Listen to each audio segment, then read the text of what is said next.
En 2012, l'on évalue à 1 milliard le nombre de personnes souffrant de la faim sur notre planète. Cela représente une personne sur 7. Pourtant, la Terre produit assez pour nourrir l'ensemble de la population. La faim ne devrait donc pas exister.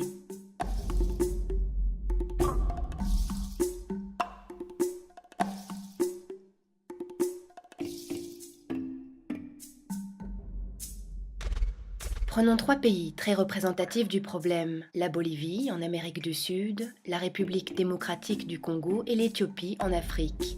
Ces pays sont touchés par le fléau de la faim alors qu'ils ont d'énormes potentiels en termes de production agricole et alimentaire. La Bolivie est un pays 35 fois plus grand que la Belgique pour un nombre égal d'habitants. Un tiers de la surface totale des terres est consacrée à l'agriculture et à l'élevage, et 40% de la population dépend de l'agriculture pour vivre.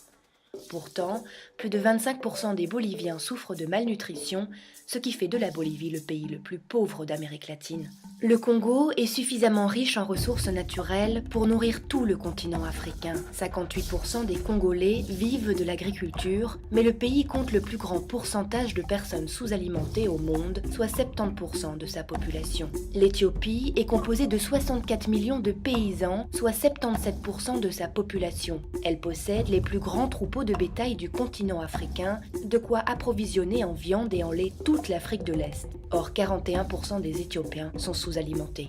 Le paradoxe est donc bien visible. Ce sont dans les pays peuplés principalement de paysans que la faim et la malnutrition sont le plus présentes. À l'échelle mondiale, plus de 60% des personnes qui ont faim sont des agriculteurs, des éleveurs ou des pêcheurs, ainsi que leurs familles. En comparaison, l'Europe ne compte aujourd'hui que 2 à 12% d'agriculteurs selon les pays. Le chiffre s'élève à 2% aux États-Unis. Dans ces pays, le mal est autre. La population souffre d'obésité. Aux États-Unis, c'est près d'une personne sur 3 qui est obèse, et la faim continue de faire des ravages parmi les populations les plus pauvres à travers le monde. Comment en est-on arrivé là ?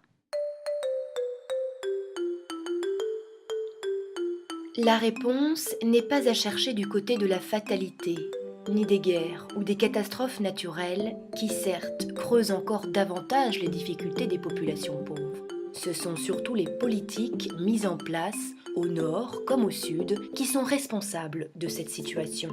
Les politiques commerciales, tout d'abord. Avec la diminution, voire l'absence de taxes et de quotas aux frontières, les produits de l'agriculture circulent de plus en plus librement entre les marchés des pays pauvres et ceux des pays riches. C'est la libéralisation des échanges. Les grosses exploitations agricoles du Nord disposent de tracteurs et d'outils mécanisés, d'engrais à des prix accessibles et bénéficient de financements et de subventions. Les paysans du Sud sont pauvres. Ils n'ont souvent que leurs mains, une houe et un arrosoir, quand ils ont la chance d'avoir accès à l'eau. Ils ne bénéficient d'aucune subvention, peinent à accéder à des engrais et à des semences de qualité, parfois même, ils n'ont pas d'accès garanti à la terre. Voyons l'exemple de la production laitière. Une vache africaine produit 1 à 5 litres de lait par jour. À côté, une vache européenne en produit entre 25 et 30. Les mettre sur le même marché mondial, à travers la libéralisation des échanges, c'est mettre un poids plume contre un poids lourd. Les politiques agricoles jouent donc aussi un rôle dans cette lutte inégale. Dans les pays industrialisés, l'agriculture s'est développée grâce à des politiques agricoles fortes et ambitieuses qui ont permis à ces pays de devenir autosuffisants et même excédentaires. Aux États-Unis, le budget réservé à l'agriculture américaine, dont on sait qu'elle occupe 1 à 2% de la population, s'élève encore aujourd'hui à 95 milliards de dollars. Dans l'Union européenne aussi, le budget de la PAC, la politique agricole commune, reste une part importante du budget européen. Et même si elle a été considérablement affaiblie ces dernières années, la PAC est souvent la première source de revenus des agriculteurs. Il n'empêche, en Bolivie, au Congo comme en Éthiopie, les politiques ont délaissé le secteur agricole. Là-bas, les gouvernements ne consacrent que peu, voire pas d'argent à l'agriculture et les paysans ne bénéficient quasi d'aucun soutien. Par ailleurs, les faibles budgets consentis sont souvent concentrés sur des cultures destinées à l'exportation, comme le café, le cacao, le coton ou le soja, et les paysans ne sont pas encouragés à produire pour se nourrir et pour alimenter les populations locales. Toutes ces politiques ont rendu les pays pauvres, pourtant si largement peuplés de paysans, complètement dépendants des importations alimentaires en provenance des pays industrialisés ou émergents. Et quand les prix des produits agricoles importés grimpent sur les marchés internationaux, ce sont autant de millions de paysans et de consommateurs pauvres qui ne peuvent manger à leur faim. C'est ce qui s'est passé lors des crises alimentaires de 2008 et de 2011.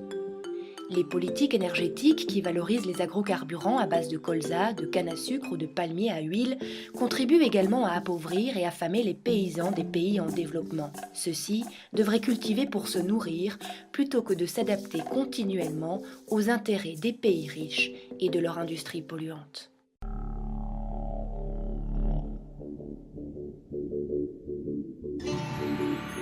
Pour venir à bout du paradoxe de la faim, il faut encourager, soutenir les paysans et les paysannes, ceux-là même qui représentent aujourd'hui encore la moitié de la population sur Terre et qui revendiquent de pouvoir se nourrir et nourrir leur population.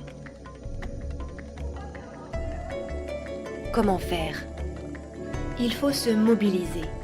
Se mobiliser en interpellant nos responsables politiques afin qu'ils mettent en place un cadre favorable à l'agriculture paysanne, et cela à travers des campagnes, de pétitions, des manifestations, des concertations politiques. Se mobiliser en posant des actes de consommation durable au niveau individuel, en consommant des produits locaux et de saison et des produits du commerce équitable. Se mobiliser en se tenant au courant de l'actualité, en informant son entourage et en s'engageant dans des associations actives dans la lutte contre la faim.